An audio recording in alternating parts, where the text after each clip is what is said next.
Despite being the shortest month in the year, February saw the most farm murders in a single month since 1990. In 46 attacks, 16 people were killed. Over the past 27 years, there have been 4,200 attacks and 1,878 people paid with their lives. What makes these incidents different from normal crime patterns is that instead of waiting until there is no one home, they seem to deliberately wait for the victims to arrive. They are then often tortured in the most barbaric ways before being killed or left for dead. Black farmers constitute around 6% of South Africa's commercial farmers, and correspondingly, around 6% of those attacked or murdered are black. The National African Farmers Association says violent crime goes hand in hand with all rural life. The rural attacks that are happening on a daily basis, you can't understand. Whilst we are sitting here in Johannesburg, our mothers are being raped on a daily basis in our rural area. Our sisters are being attacked on a daily basis. It's not a private farm of Mr. Serfontein, of Mr. Yancy. The criminals are attacking everybody where they see that is a soft target. While white farmers agree that some attacks have other causes, they feel that reckless politicians trying to score points are adding fuel to the fire. And because I don't have a car, Black First, Land First say they don't support murders, but they don't have much sympathy with the white farmers. We do understand that black people are upset and angry, and rightfully so, because land has been stolen historically and it needs to be returned.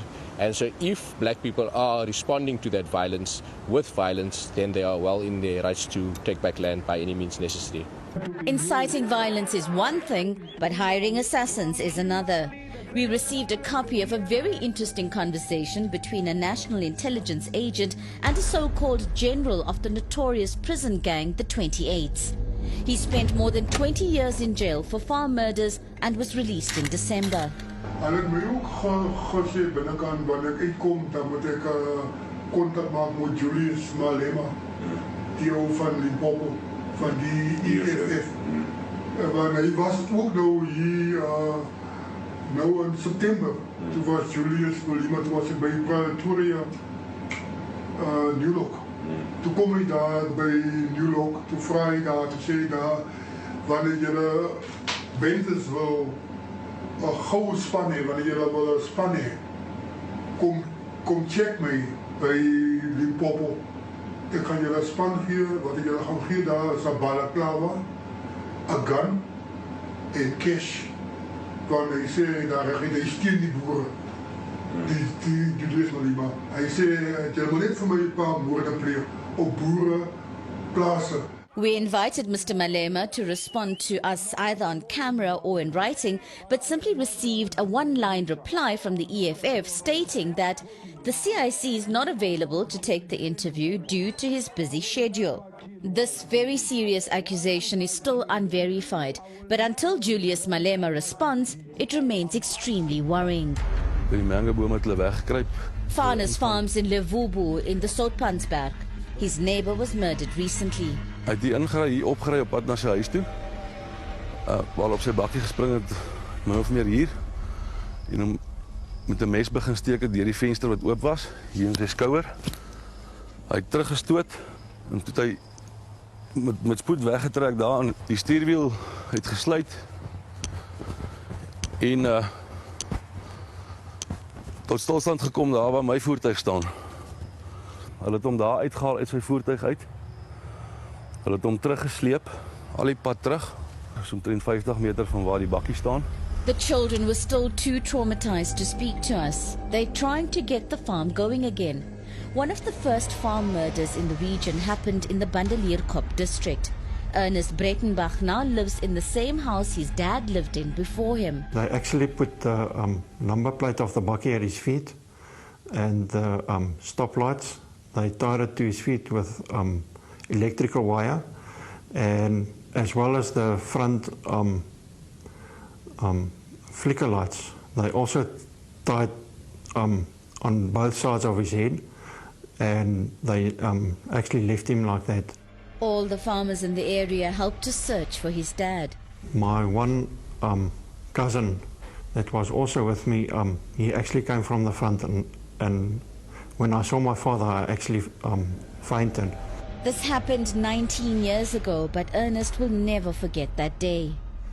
And then we aren't totally over it at the moment, but it's still in our thoughts and our minds of anything could happen again at any moment, and we have to prepare ourselves for any type of anything that could happen. Herman also now lives in the house where his father was murdered. Dit vat jou 10 jaar om weer normaal te lewe. Die eerste 10 jaar was baie moeilik. Hulle sê die meeste boerderye na so 'n plaasaanval misluk, gaan nie aan nie, dit word gestaak. Ek het dit self ervaar. Jy kan nie meer in die aand ry en 'n pomp gaan afsit nie. Ons is besproeiingsboere, ons het pompe wat ek deur die nag moet aan afsit. The remoteness of the homesteads, coupled with the relentless attacks, torture and murders, changed their lifestyles forever. The farmers have been forced to take responsibility for their own safety. Ek het staalhokke gemaak wat buite die vensters op is. Dat hy nie kan inkom nie. Dis 'n staalhok met nog die wering by die venster. Dit gaan my daai voorsprong gee. Ek gaan hoor as hy aan daai staalhok breek. Fani is another Levubu farmer who has had to adapt. Hoe verkeerd is dit dat ek 'n kind van 10 jaar en 8 jaar moet leer hoe om 'n wapen te hanteer, net vir daai ingeval eendag as pappa of mamma seer gekry het en hulle moet hulle self kan verdedig. And every day at sunset, the idyllic surroundings make way for the same repetitive nightmare. In die aand ek het 'n ritueel waardeur jy gaan om al jou wapens, jou kluis word oopgesluit, jy wapens word reggesit, wapens word nagegaan, radio's word getoets. Dis 'n heeltemal 'n ander lewe as wat ons gewoond was. Voor dit donker is ons in die huis, dan maak ek seker al die deure is gesluit. Ek maak seker my wapen is reg, is by my vrou se wapen is by. Most farming communities now have a farm watch, with the farmers doing their own patrols at night. By my gaan dit nie alleen uit nie. Baie mense kan sê ek is bang. Ek is nie bang nie. Ek is net nie dom nie. All of Farnas's direct neighbors have suffered attacks. When an attack happens, all the other farmers are on the response team. This means that virtually every farmer has witnessed the horror perpetrated on a close friend. Soos hier by my in die omgewing, by oom Henny, my buurman, oom Jan, wat ook ons langs buurman is, by Hannes Kelly, by oom Niels Marits. Dit was fisies, dit was aanvalle, waar hulle gekap is en waar daar bloed was en waar dood was. Many view the senseless and extreme violence as a terror campaign aimed at driving the remaining farmers off their land. If you have observed a farm killing next to you, or you are from a farmer that you know, obviously you will be totally discouraged, especially with your family, your wife and your kids. Agri claims it only reaches the media when there are white people involved. The people who feel that white farmers are really targeted are the ones who are making an unnecessary noise about the whole issue.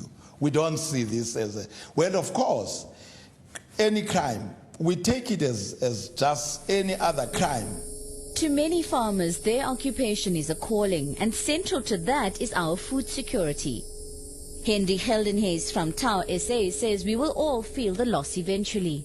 Verseker speel plaasaanvalle en moorde speel 'n negatiewe rol ten opsigte van voedselsekerheid en kos op die tafel. Ernst Roots from AfriForum agrees. We're nearing the point where we import more food than we export. And we also find that land reform, farms taken from white people and given to black people, 90% of them have failed, according to government. So farmers are employers and they are food creators, and they have a very crucial role to play in this economy. And if farmers are not there anymore, the problems that we have, or the debate about land reform, would really be like an ant compared to an elephant if you compare this to hunger and the mass amount of poverty and the problems that this country would have if we did not have farmers. But there's also another theory that instead of uplifting the poor, it's better to reach equality by destroying all wealth not equally owned, including food security. Black people aren't food secure. And so when people talk about food security, it's based on their own anxieties and fears that are unfairly entrenching their own wealth and not dealing with black people who are going hungry every single day. This week, AfriForum won a court interdict against Julius Malema. We had Julius Malema and the leadership of the EFF coming out threatening that in April there's going to be this big uprising and they're going to encourage, or they actually started encouraging people to engage in illegal land grabs. So what we've done at AfriForum, together with AfriBusiness, was to approach the High Court to get a court order that prohibits Malema in person and the EFF as an organization to encourage people, to continue encouraging people to do this. So in other words, if they do continue, that would effectively mean that they would be in contempt of court and they would be liable for criminal charges. Afrikaner boys, the poppers will dance. The EFF is coming for you, boys.